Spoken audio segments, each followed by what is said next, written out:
Welcome guys back to the LCK. My name is Joel and here with me is Dangun and Bitdol as always, and another post-match analysis and for these two guys and see what we looked at. Basically, just a repeat of what we saw from the LCK finals last time around with Afreeca and also Kingzone. Now looking good, trying to go against each other.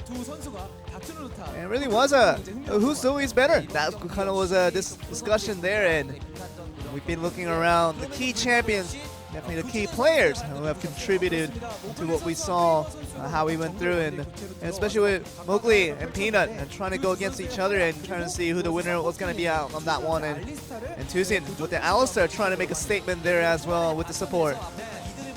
And we saw the early advantages being taken by Afreeca very early in the game, and got to look at the video here and see how this all began. And we saw Tusin, as soon as Skarner was about to make the rise into this one, we knew that the Alistar was quick to get in and began with a double kill for the Swain, and Kramer off to a great start there. And we saw that after that, dominance of that lane really went over to the side of Afreeca soon after, and just after that lead, we knew how better it could be for Afreeca in that long run. And we thought it would end there, but definitely it did not. And we saw something that happened a little bit right after that. We get to see another video here. Just get a skill order. The way that it's a W, it's just going to do a lot of damage and also trying to pull the enemy in. And we also saw the Swain just continually being the front line with the Alistar having done its part. Get away with the flash in the end. I guess the finishing off the kill, and Tusin doesn't feel any threat now from the enemy support with the Fiddlesticks, and we knew that another double kill was going over to the side of Freak, and Tusin along with helping out with Kramer. Really won the winning end much more right after that play. And we knew after that, the thing was about the team fight that really led on to the victories that really gave them more advantages towards the Afreeca Freecs. We knew after those kind of significant plays that came through in the team fights, we also prepared a video for that as well. This was right around the top lane. We thought the cover coming in from Gorilla would do the trick, but definitely allowed him to die out as well. Just trying to use a stopwatch to limit the time allowed here, and everything was put in by literally just Kingzone trying to make this not work out against their opponents. Then it became increasingly difficult. We knew the Kuro with that Zoe, all that aggro put in there, it just allowed Lucian to die as well, and all that put forward gave Afreeca just an insurmountable lead that really didn't allow Kingzone to fight back equally right after that. And that was basically Kingzone just losing out in the bottom lane very early in the game. That lead translating into much more advantages being put on by Afreeca Freecs in the end. And we know that basically the ping pong of the damage, when we talk about the putting in the damage, then backing out, then putting in the damage again, that cycling for the side of Afreeca Freecs done the trick there. And we always talk about the fan reactions here, and they're talking about the Zoe. They're talking about the player who takes the Zoe, the team who takes the Zoe will turn out to be the winner, at least in this series. So see if we can get to Game 3 Zoe here. I could see very much, I think the fans are just waiting Game 3 to begin, because it's been a long one, especially this series, and see what we do. We're gonna get a one-line summoning from Bitdol once again. Clean win, obviously, from the Afreeca Freecs. And this was the god of battles, and that is Tusin, 전투의 신. So reducing that, and you see that written down there. We know the Tusin has been the one to start off, and that was me, Joel, with the translation for this section, and we're gonna send it back to our casters. Thank you very much, Joel, and I'm just so glad that you get to translate all of these one-line summaries. They're my all-time favorites. It's going to be Kuro stealing away the MVP once again. 400 points already. Your reigning summer MVP holder. We're against the other reigning double LCK MVP holder, as BDD and Kuro shared the award a year ago. BDD picked it up in spring, and BDD caught a couple too many paddle stars this time, although I would hardly heap all the blame onto Kingzone's mid lane. Yeah, and Mowgli just walking towards him, knowing that there was no flash on the Aurelia, holding on to his ultimate, and then it meant that now he's got a flash for it. Come on, Camille, you have to know by now, as a champion, not to go to the Blue Side Raptors. Bad story. 2 games in a row. This is a nice flank from Tusin, who I would have chosen as the MVP of this game with all his heroics, volleyball spiking everyone. I didn't get to have the final vote, and I'm going to consensus. Weird world we live in. I know, it's strange. Why would it be a democracy? Both of us voted for Tucson. It should have been him. Especially on the English side. But look at this. He denies BDD entirely. That just meant that the Aurelia wasn't able to do anything almost this whole fight. The exhaust instantly here as well. BDD's time in this team fight was the worst ever for an Aurelia. And Kingzone in general, when we were talking about predictions, I said that Afreeca play the no marksman meta better than any other team. They dropped the marksman, they run the Swain and the bot side. We saw banners, we saw a victory. But going 3 games, so only one of us can be correct here, Atlas. But yeah, very good clean closeout by Afreeca. There was always the chance with the Jace comp things would go away. In this case, it was KR Jace, and that's what they wanted. They closed it out.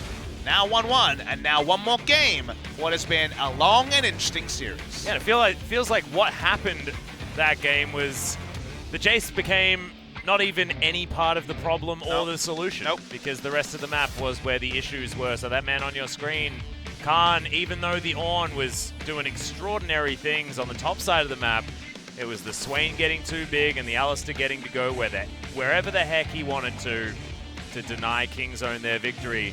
And to deny me a correct feeling in my waters, because I felt like it was a Kingzone day, but not going to be the case. 2.5 hours of League of Legends already, Papa Smithy, as we're moving towards game number 3. Well, we've been on air 2.5 hours. Calling it 2.5 hours of League of Legends, that'd be a bit facetious. No changes for either team. No, not surprising about the Afreeca side. You could always wonder about Cuz, but the LCK story was just keep Peanut in, because they weren't losing that much. Remember, this team only lost 2 best-of-3s in the entirety of spring. They could have lost 2 best-of-3s halfway through week 2. Exactly. We are going to be moving into Champion Select, which has been the dominant realm for the Afreeca Freecs. Kingzone back on the blue side, though, which has won twice so far this series. And we'll see whether it works out again here for our blue side team. Yasuo, the first ban. No reason not to return to Swain, Vlad, Yasuo. That was their blue side bans all the way back 2.5 hours ago in game number 1. Yeah, in a different order here, but certainly still working the same way. Afreeca will see whether it's going to be the Ezreal Lulu Nocturne this time, but no, it's going to be the Zoe. Of course, a very easy first pick for Kingzone in the first game. What if the Lulu priority will be first pick for Kingzone this time out? If the rest of the draft does reset itself, I think almost certainly it'll be the same 3 bans on the side of Kingzone, unless they want to first pick the Swain. I guess they don't have to ban it on blue. With the Zoe taken out, Nocturne banned away by Afreeca. Yep, has been their ban every single game. In fact, the red side ban every single game so far this series. Peanut 2-0 with it. Spirit not in the lineup. Mowgli is the jungler, so the Nocturne priority a little bit lower, so that makes sense. Yep. Kingzone final ban here. Swain is the one that's on the cards based on what they did game 1, and that's going to be taken away. Now if you're Afreeca, you definitely ban Master Yi or Taric, otherwise we might just see the rollback of Lulu. First pick into Master Yi Taric. Well, I mean, if it's the Ezreal's still available here as well, but the Lulu being banned is another option that they could go towards. Lulu taken away does decrease the reliability of the funnel strategies, and Mundo's going to be banned. So, Ezreal up. The Lulu is the expected first pick. It'll go in here, and now Afreeca's like, this could be bad. It feels like Yi Taric are coming. It feels like they're in the cards. But the best part is, Kingzone don't have to do anything further than to pick probably the strongest available champion with Aurelia priority way down. And now as Afreeca, you're already scrambling. So that you're already in the heads of your enemy. Graze has been the common jungle answer just because you can farm so fast that you can punish the predictable pathing of the Mada, the Master Yi Taric combo. And Afreeca do have to draft stuff that doesn't just run into the Master Yi Taric and straight up lose. So you're kind of a bit more constricted in your first round than you usually would be on red side. And, you know, Braum is certainly available here as well. They can go towards one of those situations. We've seen that being used to deny funnel strategies before. Yeah, Gen G have been the ones to do it. Mordekai's are being considered here as well. Very early, but no surprise that Afreeca will stay away from the marksman. That's what they tried in game number 1. All right, finally picking the same champion that Aiming has played. We need to know. Reveal yourself. Will it be Master Yi Taric on the side of Kingzone? This is an OGN broadcast, please, Papa Smithy. And yet, I'm still needing Kingzone to reveal themselves. Oh, it's going to be a fantastic run if they do. Okay, well, they're going to reveal at least a Nidalee hover for the moment, so they're not going to go with the funnel strategy onto the Master Yi. What does BDD take? So they counterpick Talia's jungle. Nidalee against Graves is something Pina has already run once this season, all about getting the face of the Graves. And it's going to take a first round Ezreal. So Lulu for power, the mindset was attacked, and that got them the favorable matchup. Usually you can't do that with a first pick. The first pick, Lulu with Master Yi Taric open, has warped the first round of this draft. Now what does Afreeca do to augment this composition? I feel like Alistair is staring at me, but Shen's still available and has a lot of priority. I think Shen makes a lot of sense, but not against the 3 champions you see. Shen priority is largely because of so many bruises in the bot side. Shen wins most of those duo support plays. That could be a top lane Shen, but then the matchups are different, and Keen usually is on something like an Aatrox, which curiously hasn't been banned so far. But Ooh. Interestingly enough, this Mordekaiser could be flexing over to Kuro as well. We have seen that mid lane support Mordekaiser idea. Can be. That was an option they left open for themselves, not in Korea, but definitely around the world. Sky, a former mid laner of SKT, was playing it in Brazil in the mid lane, so the right things can be open. And as we mentioned, Aatrox swiftly denied from the Afreeca Freecs. So where the Shen goes, given that it could just be double range bot lane, could also be another matchup. It definitely won't be one that favors him in the 2v2. Wait to see where the Shen goes. The combo of the Nocturne was also removed in picks and bans. I like the Tarm ban to come in here, and Kingzone's composition is looking very, very Gen-G-esque. I mean, the Nidalee may be a little bit different, but I mean, Haru could certainly play it. And picking the Shen because there might be an Ornn on the top side of the map again could be a thing. Just trying to judge what's open. There's a lot of specific bans here. The Camille's open, but would have to be a top laner because we have Nidalee and Graves already locked in. So Camille doesn't need to be banned in the second round. Going to take away one Tucson special, the Rakan. A match winner on that pick, and, well, Wow. Afreeca are taking the Kingzone traditional playbook and saying, I'm blind and Jace, what's going on? And Camille has been available this entire draft, we have to remember. I have mentioned it already, but because the junglers are gone, you could take it top lane, but not a fantastic lane against Jace. What is the backup? Is it another Ornn game? Because then that would give them initiation, which they don't have. It certainly wasn't a problem. I thought Khan's Ornn was good in game number 2. Me too. Talia going to be jumping on the BDD. In case you guys are joining us the first time now, Talia and Karthus may not take Smite, but are selectable. That is the ruling from Riot Games. Yep, you can play it, and that's exactly what BDD is going to do, and they're running it back. Looks like the Ornn is going to be picked up here, potentially. Still 10 seconds to make up his mind, but this is what he picked into the Jace in the last game, and he ended up 2-0-2, and the only successful player on Kingzone, but the switchover is going to come in. This is much more Khan. Look at that big grin on his face as it gets locked in, as well as Keen. He's looking worried. Keen doesn't speak a lot of English, but I did lip reading. He said, wow. So he is ready to go. Speaking of wow, how about another global? Our first Twisted Fate of the season, Kuro's special old pick. Speaking of Kuro picks, I was going to say. Fantastic LeBlanc as well. We won't see the TF, but we'll take the LeBlanc. And that was one of the signature picks into the Talia as well, pretty much the entire time that she's been in the mid lane. But is she even going to be in the mid lane? Who knows? We saw Gorilla and BDD switching it up, but yet, of course, it's not going to be Gorilla playing it. When you have BDD on your roster, you probably let him play Talia at any time of the day. So much going on in this draft. Double ranged hurt them in the last game, Kingzone. They were ganked a couple of times. Let's see if the Lulu performance can be cleaner. BDD on the mid lane. Talia might even be taking the Ignite. Who knows?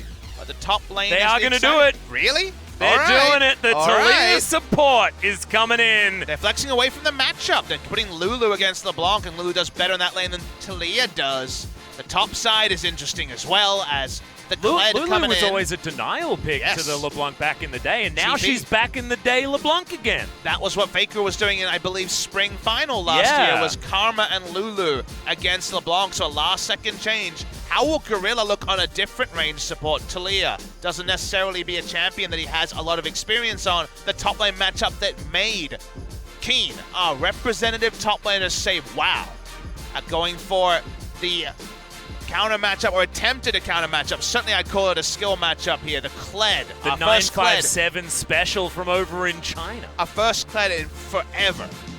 Really wasn't even a LCK pick when it was popular elsewhere. They just Cuvée decided played a bit of it, but yeah, otherwise, no. it was more toyed with rather than actually one of these picks that found anything. It's going to be Khan picking it up, and of course, if anyone's going to play it, it's going to be Khan on the top side of the map. He does enjoy having a great time on the Rift.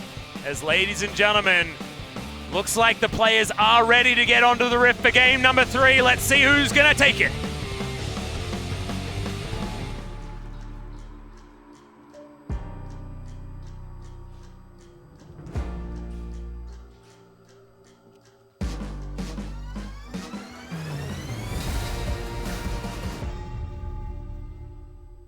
남았습니다.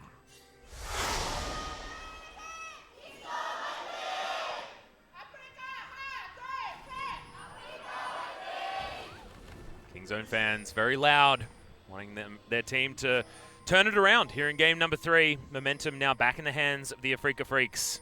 Feels like some normalcy hit the Rift in game 2 after Kingzone did find that fantastic first blood to win game 1. And then we got Kled versus Jace, and Talia flexed the bot lane and a Lulu mid. So things have definitely gotten spicy as that Fiddlesticks didn't work out so well in game number 2. Surprise. But it worked out well as the drawing. I thought you were going to pay out the drawing. I liked it. I liked it a lot. Afreeca fans as well. Sir Kled is the skin choice here by Khan. I'm a big fan because it reminds me of Super Ghouls and Goblins from the 16-bit era. Doesn't want to lose his chain of armor, though. Certainly not. They invade from both sides, some mirrored invades, but more information to the side of Afreeca. I would say at least about timers. Yep. That ward paying dividends as Afreeca Freecs on the bottom side of the map get a free shove right into the turret, as Gorilla will be able to land some of the poke here. Prey will get all of the experience at least. Those minions haven't been ruined as far as getting them underneath the turret. Definitely a harassment-strong matchup against Kuro. Lulu against the newly old LeBlanc.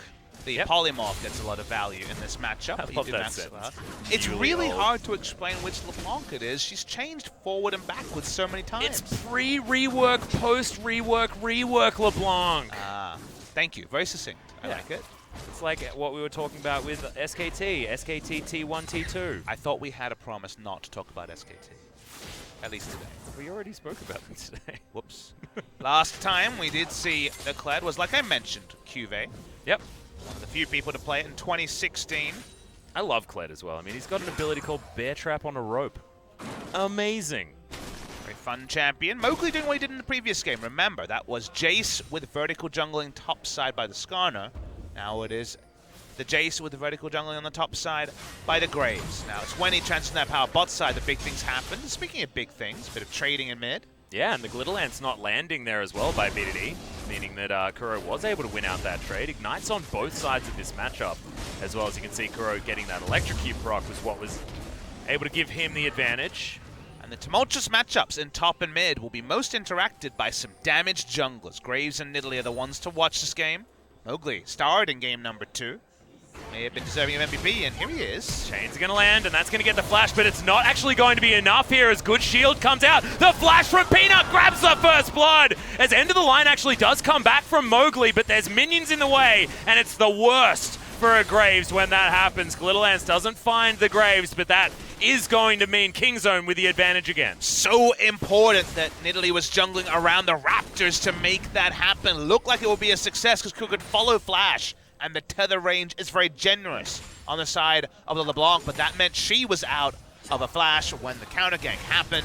Nicely done by Kingzone. With swinging matchups like this, the power of Nidalee and Graves to do that damage and pick up kills was always going to be pivotal. First blood, the side of Kingzone.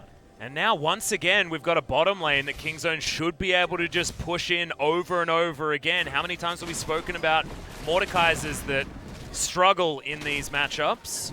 It's all in or nothing, but all in or nothing was pretty much what happened in the previous game. Swain may have a ranged auto attack, but they needed those early advantages to get going on the Swain. Alistair now, there's Shen Mordekaiser, who, if they can stand in the minion wave and build up the Mordekaiser passive, can do fabulously well. But otherwise, like you mentioned or allude to, a bit more of a struggle for the side of Kramer and Tucson. Speaking of struggle, Khan well and truly behind. Almost half the CS that Keen's been able to put together here, and the counter pick option that Khan decided to go with, again, theoretically. Counter pick and language around matchups like this is so tricky.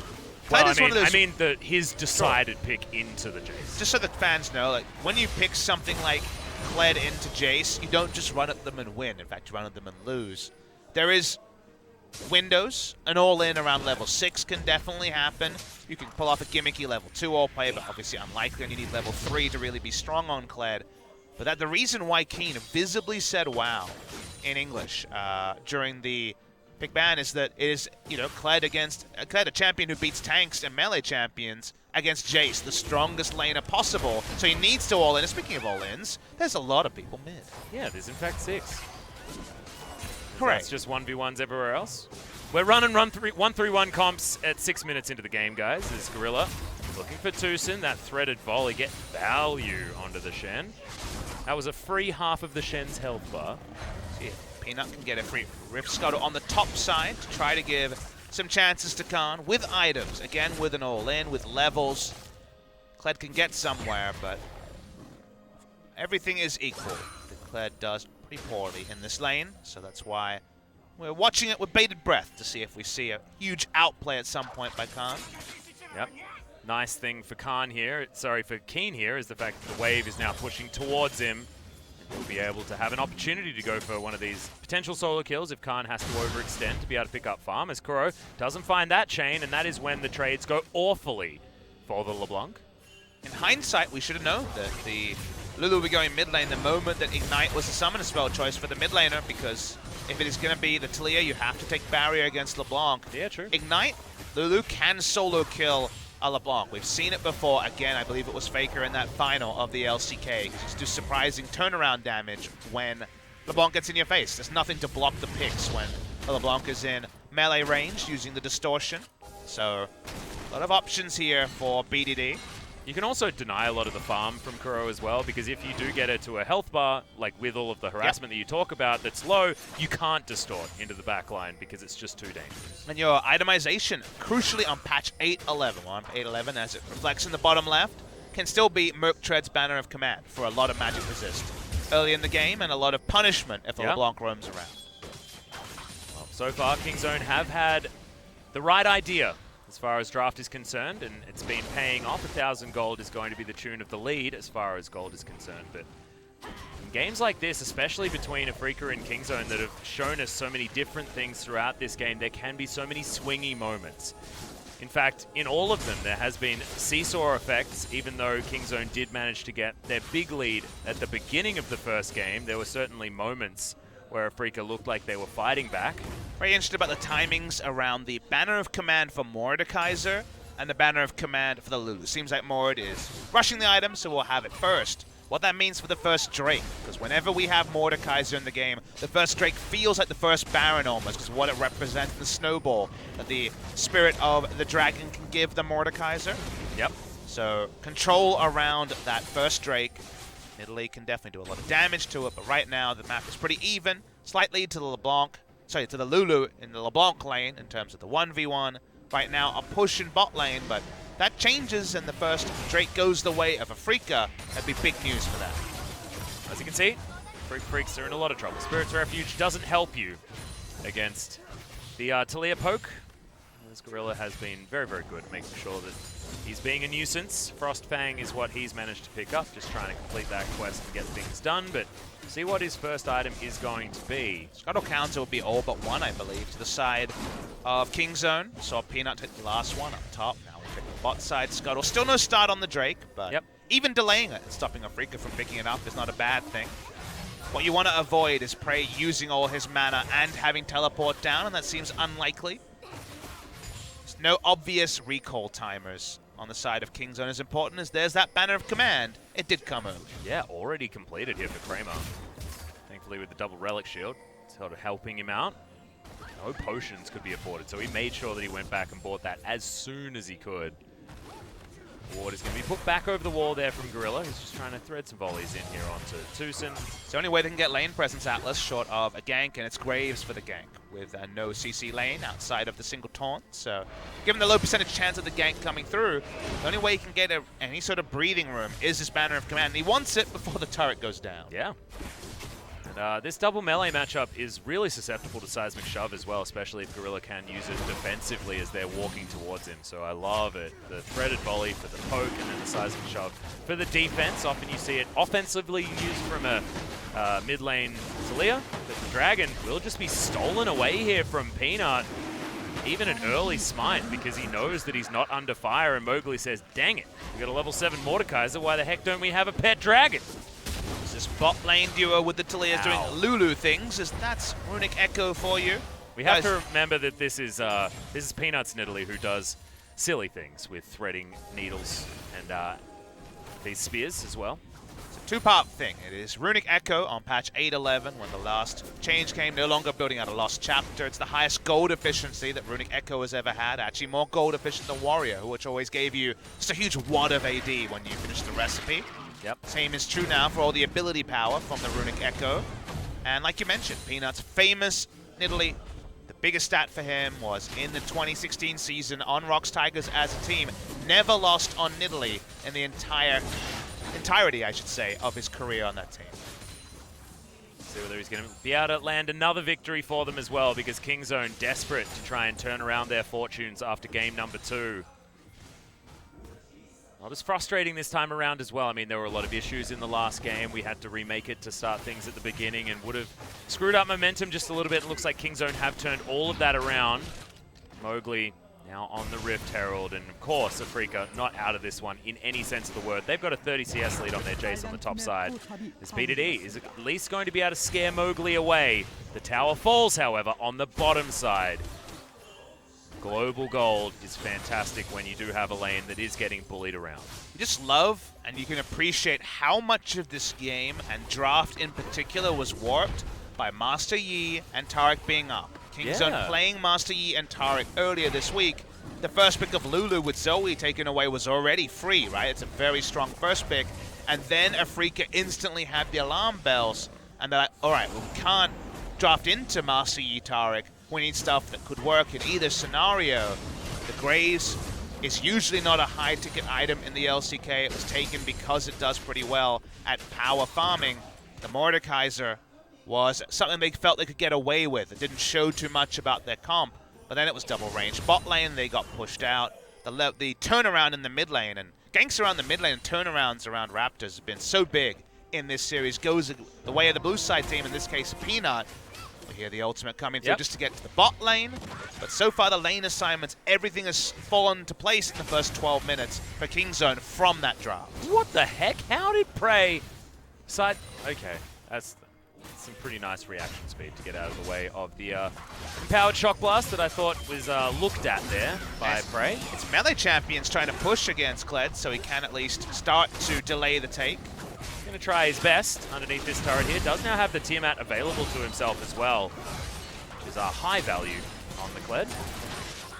There's the pullback. Is Tucson very confused about where he's going. While they get a Rift Herald, while Trinity Force Ezreal at 13 minutes is getting advantage top. This is all about buying time. They know his ult is down, but it doesn't really matter. As they're going to say, hey, here's a bit of wave clear. Yes, the cannon creep.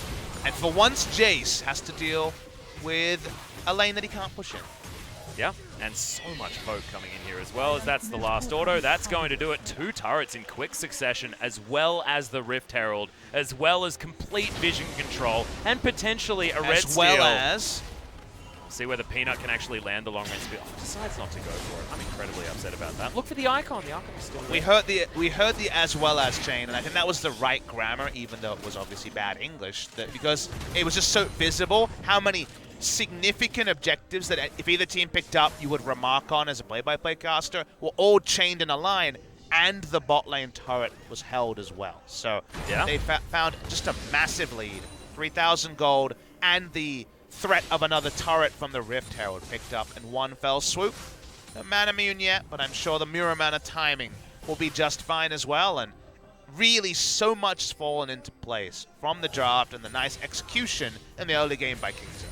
Yeah, we're still looking to see what this Kled is going to offer this team as well, because Khan, of course, still behind as far as the farm is concerned, to the tune of about 32. But that doesn't seem to matter. Titanic Hydra's still on its way, and he's going to offer so much more as far as map mobility as well, which could be a huge deal, as Not going to be able to get the stop on Shelly, who wants to take down her next turret. And he's going to do so instantly. 3 turrets down at 14 minutes. So early, but so important against the Mordekaiser, who just wants to lane in as short lane as possible. But Mordekaiser Shen against double range is really, really unfortunate timing. It's no fun at all. Feels like you're playing blind pick. You're with your mate, just wanted to play some Mordekaiser Shen and got the worst possible scenario. Yep. It feels like this is like just a slow version of one of the games that Kingzone lost against Gen G with the Mordekaiser type composition. It just feels like that air of hopelessness has come in once again. The Drake spawns in 40 seconds and Mordekaiser's top. Already know that's a bad sign. This early in the game, getting a Drake is going to prove very, very difficult. And the overextension now from a Mordekaiser, and Mordekaiser has always been extraordinarily gankable. So, seeing what he can do. It's a tough game for Kramer, trying his hand at the Mordekaiser. It was aiming that's played it the other 2 times for the Afreeca Freecs. Peanut, blue buff actually going to be picked up by himself. BDD, a little bit more supportive this time around, but he does have a lost chapter as his second item, so not going to see the Ardent Sensor come in, and I like it. Not necessarily an Ardent Sensor type team, although there is, I guess, an Ezreal, but Ezreal's never really been one of those hyper carries that you can just chuck attack speed on. Means a lot for the Nidalee to be able to provide things in multiple lanes, and Lulu's going to spend most of her mana just wave clearing against the LeBlanc, or in this case, the Jace. Speaking of wave clear, it's the second time that Prey has used that True Shot Barrage just to hold on to wave control. Who does it remind you of, Atlas? Does it remind you of the good old Chinese AD carry legend Wei Zhao, who was known for trimming waves with Ezreal ultimates? I was going to say, how far back We're are you going to go? Way back. Because I'm like, you know, everyone does that with Ezreal, right? Like, I'm thinking like, Bang, I guess I've seen do it the most because he's played the most. OG, baby. Yeah, We're all about the severely OGs OG. here in the LCK. Yeah. No one mentions him. Feels like Wei Zhao and Mad Life kind of had that superstar career before the kind of boom of Season 3, and a lot of our viewers joining post-Season 3. Yep. I feel like all those players, as well as, you know, Name as well over in the LPL, who never really had his moment in the sun. Hotshot GG and his 1v2 Cho'Gath before 1v2s were a big thing. Yep. Mowgli, he's going to get jumped on by a Kled, but thankfully Tucson is available there. Yeah, so many superstars from across the world in League of Legends now, just because the game has really started to get itself a lineage. It's becoming generational as well. It feels like there are players that come in and are the old guard. Look at players like Dyrus. The moment you can say that, it's a good sign for your esport. Yeah. Not many esports can talk about multiple generations, but League of Legends slowly getting there. Already talking about it being Prey's 6th anniversary as a pro today. Yep. Messiah, another big name from the earlier generations. All right, now we're going to get the zoom out. Give us something to say. We need a kill involvement from the Kled. Yes. Please. He needs to, like, show us exactly why he's picked this one. Of course, the rotation, certainly an option for the Kled. Using the charge is running away from people seems to work out as well. You do worry that a lot of people in Korean solo queue are going to try to counterpick Jace with Kled tonight. I don't know. It depends how he does. Because there's the taunt flash coming in from Tucson. He might get punished for it, but it's a brilliant wild growth to make sure that he can't do anything. True Shot Barrage, just the edge. Not going to be able to find the Mystic Shot, but the Shen has to get the hell out of there. Khan, he's tanking up the turret. That's what the Kled's for, because he can just jump back on him again once he loses his health bar and then recharge him. Maybe that's what it is, but they're not able to grab the kill, but they're able to get the turret, and that's going to be worth more. And Afreeca just can't do anything. They need the Jace to group because the rest of the team is behind, but they and Jace grouping and not getting any damage on the top outer turret. Getting a structure, getting a Drake just feels like a fool's errand for the side of Afreeca. Such is the disadvantage they find themselves in. Kuro has been well held by the Lulu, which is something that can happen when you flex the Lulu to the mid lane. One thing we'd see Talia flexes with her disabled as a jungler at the moment, but the support does come out, ends up being a masterstroke. Nice job, Kingzone, and just everything's fallen into place for Kingzone DragonX in game number 3. Yeah, the thing that I really like is also the change with the Rylai's Crystal Scepter to now be a much cheaper item. Sort of works out for the fact that you're going to have a little bit less on the side of the support Talia. Gorilla's still going to be able to build towards that as item number 2. Could also be the Merlinomicon as a possibility. Oh, could be. A little bit more expensive if you're going to go Leandri's Torment or something like that as well. Target acquisition, they're a very low CC team, so I would actually think the Rylai's would be a pretty good pickup there. Yeah. But not forced into one or the other. Could also be a Void Stuff. And then a stone. What type of stone? Red one. Uh-huh. Yeah. Well, Keen's been doing some damage. Oh, Khan, look at that not so Talia much. damage, baby. Oh, God. Take that, Shen. Take that, LeBlanc. Shen's damage was the one taunt we saw hit, probably.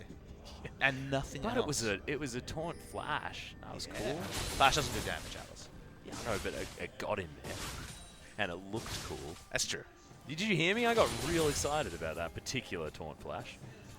Oh, Muramana is done here for Prey, though. And it's on cooldown. It's confusing. I haven't seen one of those on cooldown before. Let's not point it out. We don't want any more pauses. My Muramana's on cooldown, please. Someone. Well, the banners are definitely frustrating on both sides. Will be a relic of the past over at NA and EU this weekend, and for us on Tuesday next week, assuming we do get 8-12 around the same time. Yep, I'm going to be happy to see it go, personally. I'm super psyched about it in solo queue. Killing those things and getting the last hit really bothers me. It's so hard for the side of things. So it's Gorilla's wave clearing, and now finally Yeah, LeBlanc versus Talia, baby. There it is. He got his matchup. Counter. And it's way better this time. Look at the CS advantage. He's eons ahead. How many Flame Horizons is that? It's only one so far, but he's getting towards 2 as there's the flash in from Mowgli. Delivers the Shen as Khan. Just jumps off the Kled, and everything's going to be okay. Dismounted, a kill in mid, a bit of pressure bot lane. Best moment of the game by far, the all-in roll by Afreeca. All their chips onto the Rift. Might have Kuro not snap back, but then there's an Ezreal. Yeah. That hurt. It's unfortunate, and maybe that was why the Kled was picked up. The fact that he just has all of the safety. He's not going to be able to save that turret on the bottom side, but they trade 1 for 1, and when it's inner for outer, you're going to feel pretty happy about that. Kingzone certainly are. Ina has gone for a Brawl build. Solo queue, he plays around with different solo queue builds, but he always tries to thread in at least the Sheen and preferably the earliest Lich Bane possible. Athene's into Lich Bane. It's pretty common for a while there. Ardent Sensor and the Ardent Sensor meta, but now he doesn't need to build that pesky item as early anymore. Able to go into the Lich Bane for a bit of burst. Still not sure about where the Blasting Wand and the Amp Tome are going, because Gorilla decided to finish off the Eye of the Watchers. That was what the Red Rock was doing. I think he probably got a bad back timing in terms of gold values after getting assassinated by the LeBlanc. So you're talking about Pawn. No. And And not even going to be in our next match. No.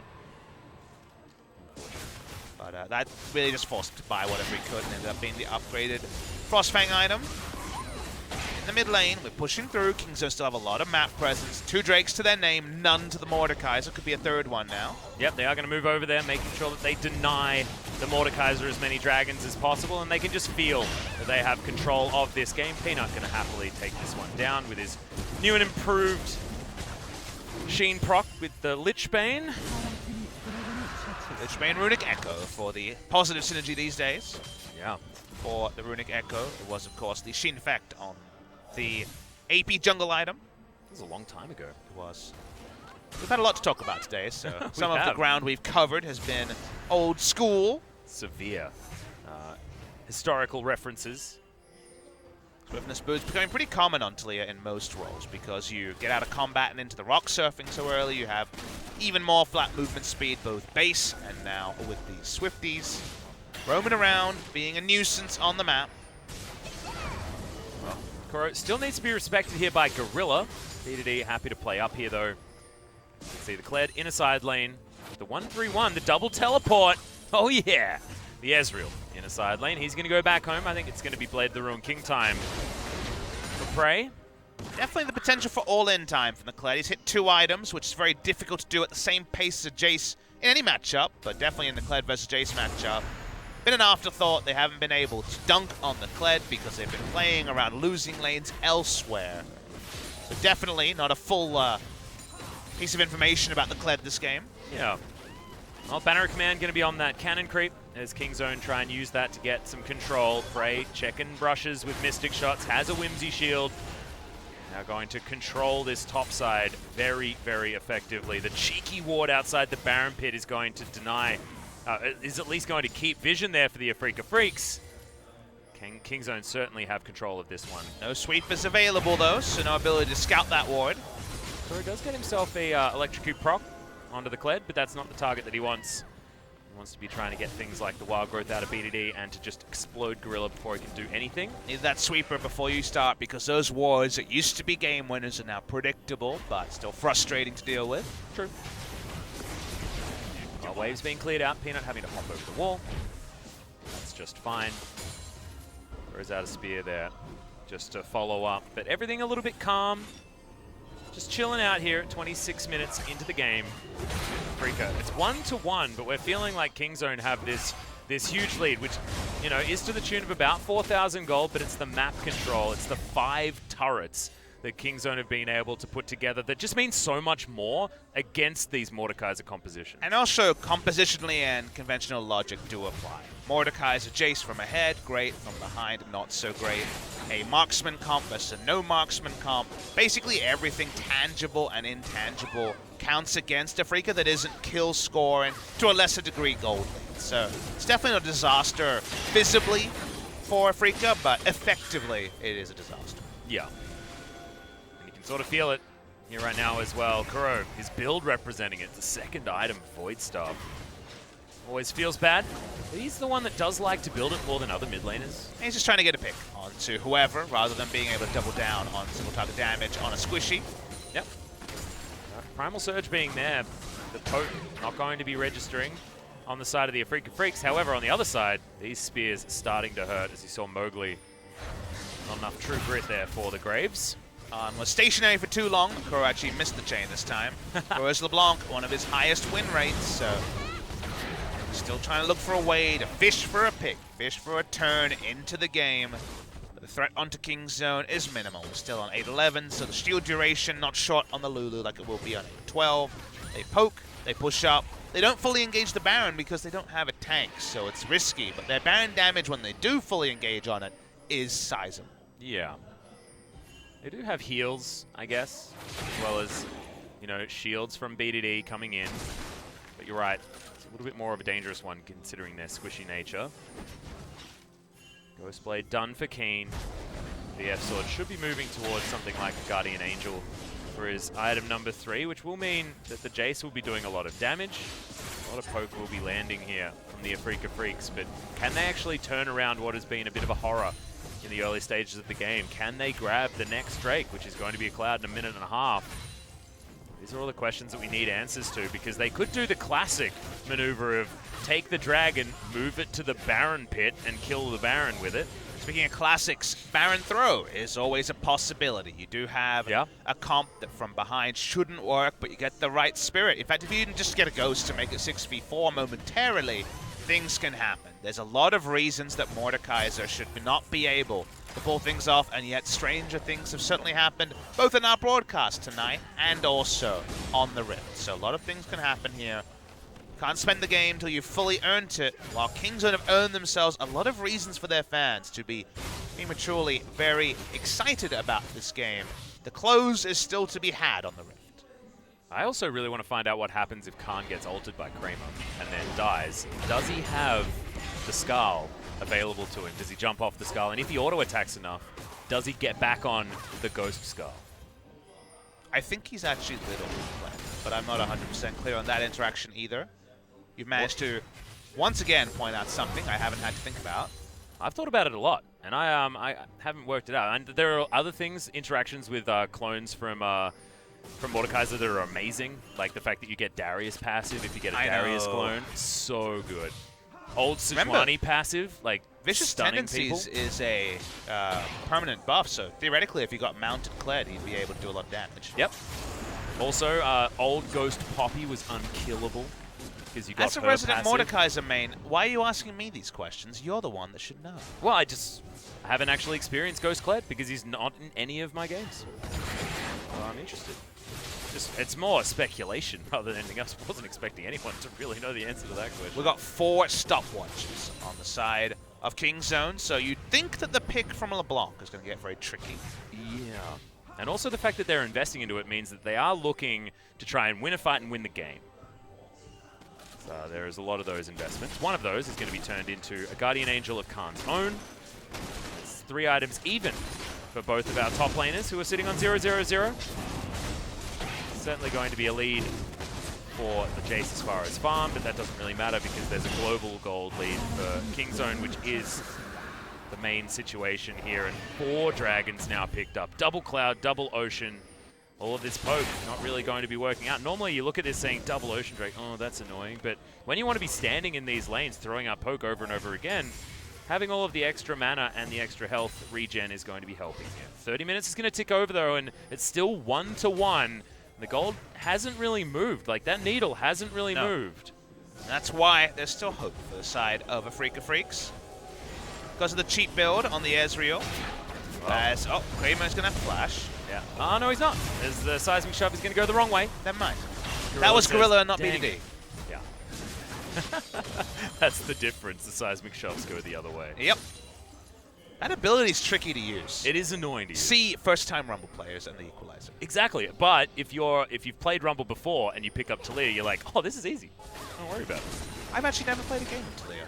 Really? I've played a lot of games of Rumble and a lot of games of League of Legends, but never a game of Talia. Well, I reckon you'd probably be pretty good at the old seismic shove. For support, that's the only ability you need to hit, so maybe I should play some support Talia. Yeah. Well, I mean, you're good mates with Gorilla as well, so it would make some sense. Oh, but other way, mate, other way. Yeah, exactly. An homage to the old Gorilla. It's, oh, Kramer. He's having a rough time. Blade of the Ruined King's going to slow down the Mordekaiser. Not a lot of options, but good sidestep of the seismic shove once again. And that is going to be Tucson keeping his awesome dude carry alive. Get out of it. But that is going to be some resources drawn. Not the flash still from Kramer. Yeah, just wandering casually gets him out of that one. Definitely a lot healthier at this point. A Death Cap. Nice hat picked up as well. Ooh. Normally the Leandris is item number 2. Yeah, kind of a strange one, to be honest. Yeah, I think it's a bit odd. Bit of extra damage, though, here and there, I guess. Extra healing coming in from the ultimate. Niddly jump. Sorry, from the W. It's not very strong for those Baron takes. No tanks, so they're kind of laboring here, Kingzone. They do like a bit of poke, though, underneath the turret. As now Khan, he's jumped on Kuro. This is the target that he wants, as he's doing so much work in that back line. They don't dismount him either. Well, this is going to mean the turret. As True Shot Barrage flies forward, it's going to hit him on the base. No, it doesn't. He didn't actually use the recall button. Kingzone get themselves their first objective for a while. That isn't a dragon. That does a lot of work there. Completely trivializes LeBlanc from the fight. LeBlanc looking for a fight and a flank onto the fight. Was not able to find either. Has to flash away. And Kingzone, they don't have any control wars. They've been on the Rift for so long. That means the fallback Baron that I was thinking of does not happen. Yep, Tucson in trouble. Spirit's Refuge keeps him alive from praise damage. At least the auto attacks there and the Mystic Shots. So he survives, gets himself out. Hex Drinker done, as well as the Merc Treads for Prey. So he's not as afraid of Kuro this time around. Still, we labor. Kingzone slowly trying to get back into this game. Baron has proved a bridge too far, and now just pushing up. They are inviting Afreeca to get to gold amounts. It seemed impossible with Jace and Mordekaiser. And that's kind of the worry here, is that teamfight misexecution, Baron misexecution, the game could go the way of Afreeca. Backup win condition for Kingzone is certainly the 4-stack Elder. That spawns in just under 3 minutes time. Not to mention the fact that what we saw on screen was the Gathering Storms from both Peanut and Prey. Both of them will be able to at least get a lot of value out of those, considering the fact that we might actually see a 40-minute on this game. A game that felt decided early. That's probably music to the ears of Afreeca, in spite of the double Gathering Storm that you allude to. Yep. The Rylai's is done here for Gorilla as well, so he's got a little bit more utility out of his support Talia. These spears are really going to start to hurt. That is the Void Staff completed. We have also secured the Flame Horizon in the jungle for Peanut. I don't see any flank wards. The sweepers have stopped that, so Khan is slowly pushing up, but has no ability to impact the fight. The only advanced ward is the ward they're passing over in the mid lane. Blade of the Rune King actually going to go off here from Prey, who lands a whole heap of poke onto Kramer. The Siege, in earnest, is going to go off here. Khan actually with a whole heap of spare time on the bottom side of the map as well, and without the Baron, this Siege is working very well for Kingzone because that's the type of composition that they have for themselves. Remember, Siege comps did exist before 8-11. Now they are going to come back with a vengeance here. So the Nidalee helping out there as well as Khan. He's going to turn up. Oh, the pop onto Peanut, and that's Kuro asserting his dominance. Damage calculation is off. Remember, the stopwatch is available, not used, and that's the jungler Atlas. Maybe if we could just roll up to the Baron and say, hey, what you guys going to do? Well, I'm not entirely sure what they're going to do. I'm not sure whether they know what just happened because that Nidalee was on the rift for a second and then not. All right, well, they are bottlenecking them in the mid lane. It seems like Afreeca don't feel like they can shrug off the poke and take the Baron. Issue for Afreeca is it's just a kill. It does delay, but Elder's hitting the rift as well, and there's no way for Afreeca to defend both. Yeah, and the trade is real bad for Afreeca as well because they have to fight Kingzone if they are in that Baron pit. There's a lot of damage coming out here from Kingzone, so once they take the Elder Dragon as well, they'll get all of their health back so quickly with so many stacks of this Ocean Drake, and they'll be able to sprint over to the Baron Pit with their stacks of the Cloud Drake. Not bad Drakes. Nope, and the Elder Dragon would not be bad either. Just spawned as we speak. Kingzone has spent a long time taking small advantages. They found Tucson, Hero Afreeca as well. Yep, and the shield to come in on top of Khan. Lots of different colors in his health bar. He will be able to just get that harassment off and then move on, but nothing really gained on either side. Just some knowledge. Didn't see the backs coming down as well as Afreeca Freecs. They're going to get the teleports to make sure that they have numbers down here towards the Elder Drake.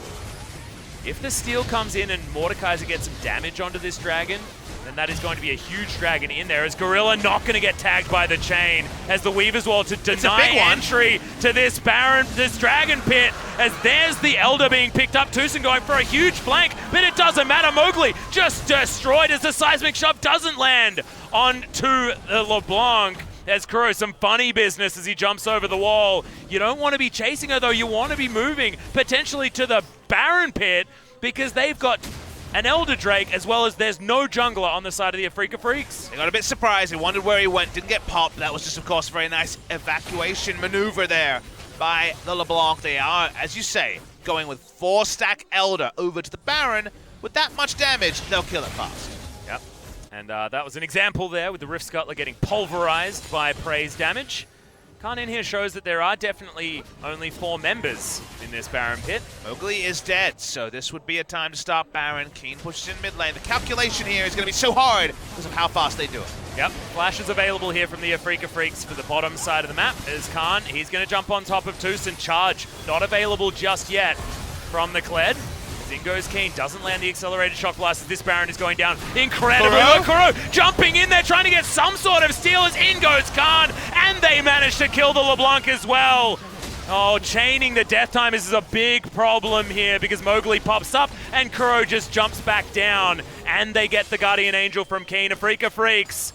Oh, they kept it even for so long, or they stopped falling behind for so long, but now it feels, with these big objectives going down, the Kingzone have got control of this game once and for all. Hearts in your mouths for both teams. Peanut didn't use Smite. You wanted, would it go down, would it go down? Ends up just going down incidentally to the Talia of all people. But with a Siege comp and Baron, so hard to get. These structures, they just explode on site. And look at, the damage is just insane from Kingzone as Mowgli looking to pop one more time, has himself a stopwatch, but look at Khan, he's just right up close and personal. Nothing that Afreeca could do in that situation as they're just mowing down structure after structure.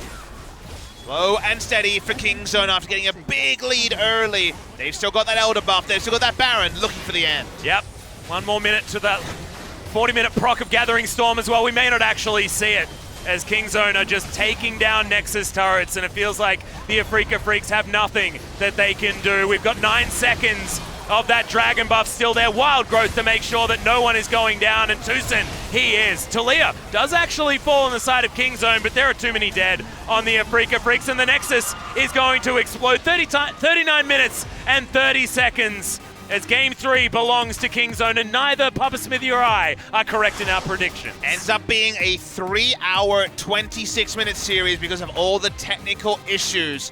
Does go the way of Kingzone. It looked relieved, Atlas, as they should. It was a slow, laboring game that took them a long time to close.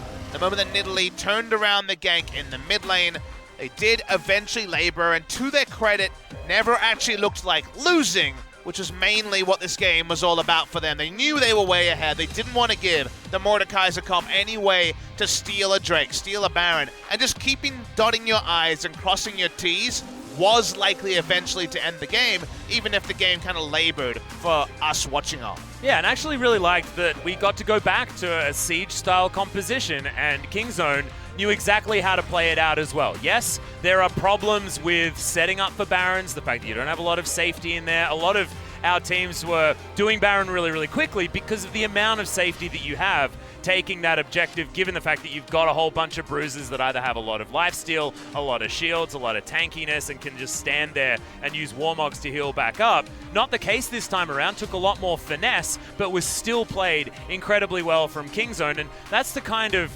reiteration of the meta that we'd expect, honestly, from the Afreeca Freecs, who have had such a read and have been able to sort of dictate where we're going here in Korea as far as meta choice. And it's definitely a vote of confidence for the Kingzone fans because they beat Afreeca when Afreeca tried to play a marksman comp, and they did beat a bit of an offbeat comp here. I think they outdrafted in the last game purely because the Master Yi turret loomed so large that Afreeca were caught in a lot of different mines. In the end, I liked the Siege comp. It took a long time to win, but was ahead. The gold graph is definitely going to be no sort of up and down movement. It was very much in one direction towards the side of Kingzone DragonX. A lot of damage coming out from Prey. Maybe he'll win the MVP on his favorite day here, the 6th anniversary as a pro gamer. Another game from Keen on the Jace. This time the Kled of all things, the answer. It wasn't about Kled versus Jace, but the Kled does win. Yeah, and the Kled actually did give them their first way in on the top side of the map, able to find Kuro there, and still does surprise me, but let's have a look who that MVP is going to be. It's going to be Khan on his Kled. 003 Khan grabs the MVP, and to be honest, I was umming and ahhing on who to elect for the MVP. I thought Peanut probably deserved it, but may as well give it to the Kled. Why not?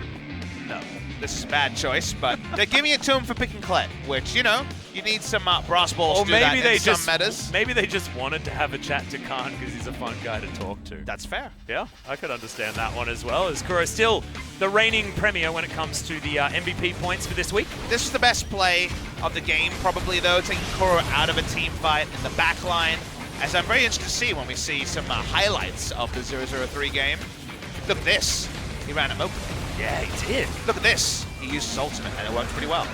Yeah, that was, I mean, yeah, kill him open. Yeah, nice. Kuro, this was a cool play from him more than anything else. And don't you remember what he did around this area? Yeah. He ran around a LeBlanc and did nothing. I was letting the play do its own. And remember this?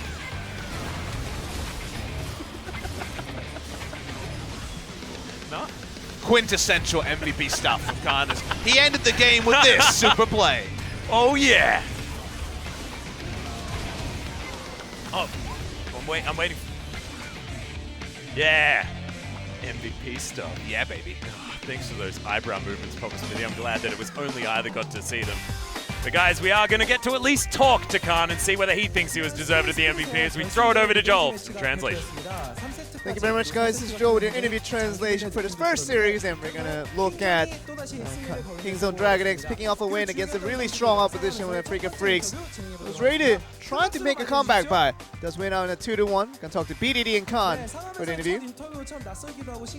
It's your first interview here. How do you want to? Anything you want to say? We are really happy to beat out a very strong team, and We want to keep this run going. BDD, you were talking about your performances individually wasn't to your standard, and something feels like Khan definitely was on the other end, feeling very happy about his performance. I think third set did pretty well, and my name is Khan.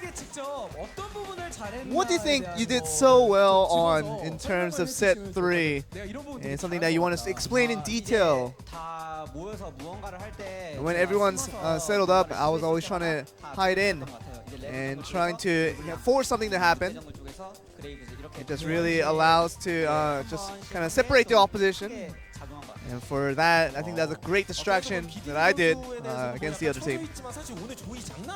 And Zoe was really great coming from you, and the opposition mid laner did very well on the Zoe as well. How did you feel about that trade of champions between game 1 and 2?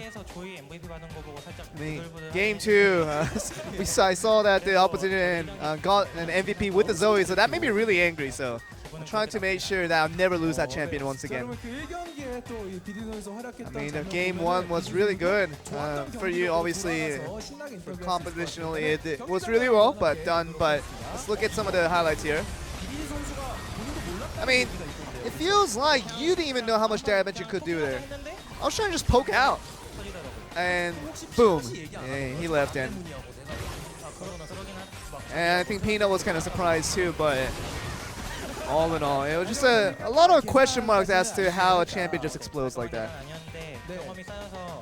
Obviously, with an experience with this happening now, I hope to make this a little more repetitive next time around. Of course, it's a little bit unpredictable in terms of how much you can put out the damage, and maybe the big thing that definitely that you do is that you just create unexpected things happen.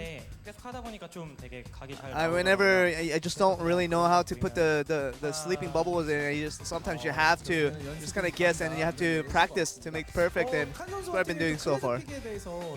And Khan, a lot of questions about your Kled pick. We saw a mid Kled actually in the LPL, but in top lane, didn't think it was a real viable pick, but made you bring it up today. It was something that we prepared for a while in solo queue, and Cube actually tried it from Genji during that solo queue, so I saw that many times and I tried to learn from that, tried to use it today. And Khan, you always say that it's not that you can't play the tank, you just decide not to use it. Well, how do you want to explain your Ornn play then? Saying that I mean, you can see it definitely. I'm definitely happy with my plays in game 2, and definitely no one should be blaming me.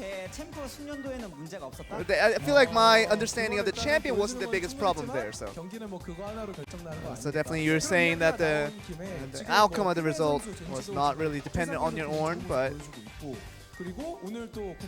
and now you really had to overcome a bot duo of a national team in Korea over Genji, and now you're overcoming the top laner representative, and a lot of the fans are just saying, who is the best top laner in Korea?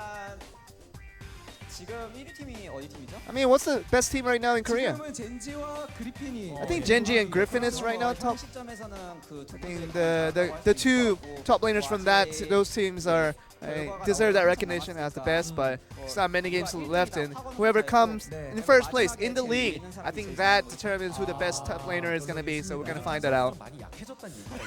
So maybe you're just a lot weaker now, maybe, compared to what you used to be, because you never really were off the top position. I mean, definitely we all got weaker a little bit, but we never know when we might strike back. Khan, you want to say something to that? I mean, we were just a little more flexible, a little more casual now. It's nothing about getting weaker. Just whenever we reach first place again, you guys will know what is up. And game 1, game 2 was really about who got the advantage in the bot lane, was kind of what transitioned into the eventual victory for respective teams. And Kingzone, you guys were dependent on Praying Gorilla to get the job done. And people were kind of having a tough time. What was the thing, especially with the meta now shifting a little bit heavily towards bot lane? And we do get that because the talented players in bot lane now are just dependent on so much on the picks of the champions, and that's what we always try to practice internally of what to go with, especially so that not just skills though, but I think our team has the best spot duo in the league. And something we were asking in Game 3, did you feel like the Lulu was swapped at the end, or was Talia supposed to go on support? And it's a big question there. I put simply put, it was a good champion, we just picked it. Okay, so a little bit taking back on words by BDD. Now BDD, you had to have played Talia, then you would have got countered by LeBlanc, and maybe you could have said something like that, where even if it's a counter, you can still win out the game with it. If I did Talia on mid, I think I could have won, but I think it just turned out that way.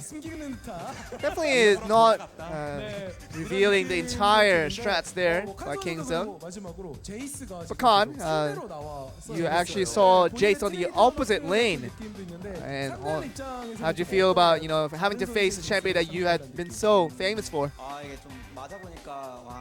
I mean, getting hit by the Jace definitely feels different. Maybe I realized the damage and the pain I've been inflicting on others when I played the Jace. Of course, now you're knowing the pain that you have inflicted so much on others before, so much in the past.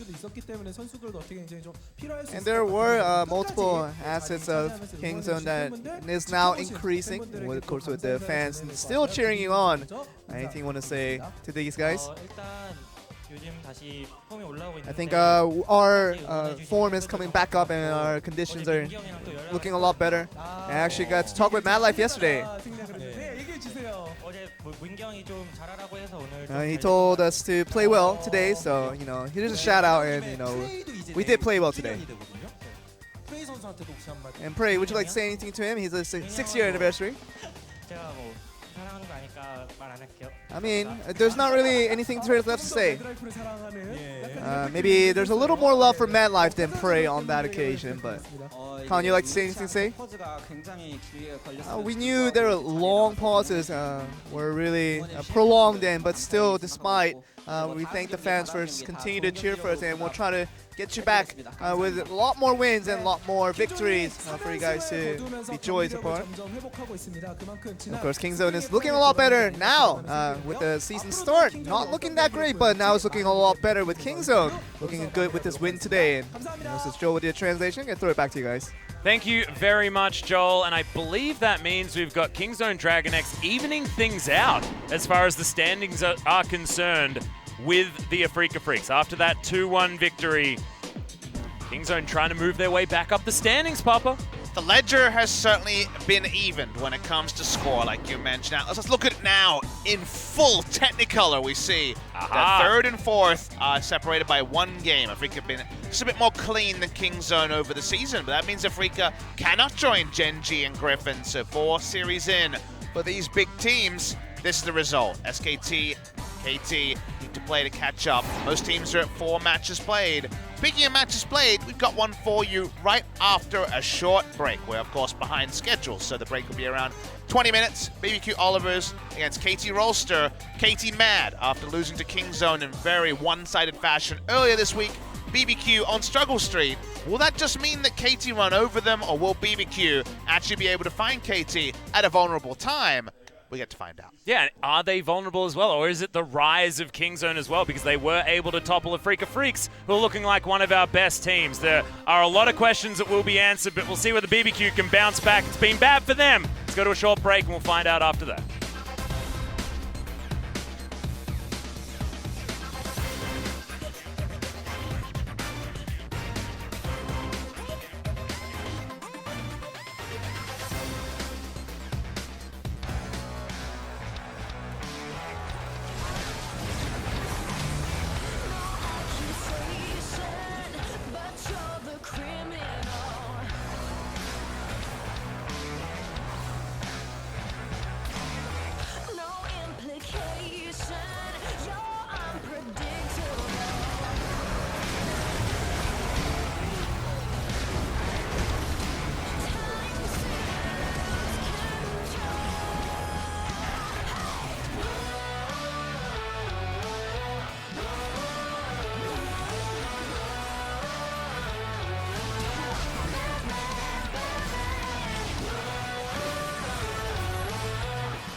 Coming up next,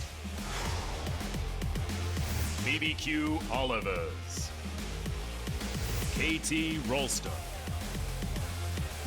2018 League of Legends Champions Korea Summer Split.